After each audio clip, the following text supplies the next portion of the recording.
ঢাকা বিশ্ববিদ্যালয়ের রাজু ভাস্কর্য সংলগ্ন মেট্রো রেলের পিলারে শেখ হাসিনার ব্যাঙ গ্রাফিতি গভীর রাতে বিশ্ববিদ্যালয় প্রশাসনের সহযোগিতায় মুছে ফেলার চেষ্টা করেছে সিটি কর্পোরেশনের কর্মীরা। এই ঘটনায় তীব্র সমালোচনা ও ক্ষোভ প্রকাশ করেছেন শিক্ষার্থীরা। শনিবার দিবাগত রাতে টিএসসি এলাকায় এই ঘটনা ঘটে। প্রত্যক্ষদর্শীরা জানান, গভীর রাতে টিএসসি সংলগ্ন মেট্রো রেলের পিলারে শেখ মুজিব ও হাসিনার ব্যঙ্গাত্মক গ্রাফিতি কিরিন নিয়ে মুছতে আসে সিটি কর্পোরেশনের কিছু লোক। হাসিনার গ্রাফিতির মাথা পর্যন্ত মুছে ফেলল, মুজিবের পুরোটাই মুছে ফেলা হয়েছে। হাসিনার গ্রাফিতি মুছে ফেলা অবস্থায় শিক্ষার্থীরা এসে বাধা দিলে তারা এটি বন্ধ করতে বাধ্য হয়।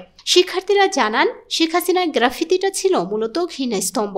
এটি জুলাই বিপ্লবের স্মৃতি। আমরা এটি দেখে প্রক্টরকে কল করলে প্রক্টর এসে জানান যে তাকে গোয়েন্দা সংস্থা কল করেছেন শেখ মুজিব এবং শেখ হাসিনার ছবি মুছে দেওয়ার জন্য। পরে প্রক্টর স্যার স্টেট অফিসকে জানালে অফিস সিটি কর্পোরেশন ও মেট্রো কর্তৃপক্ষের মাধ্যমে এটি মুছে ফেলার উদ্যোগ নেয়, যা শিক্ষার্থীদের বাধার মুখে সম্ভব হয়নি।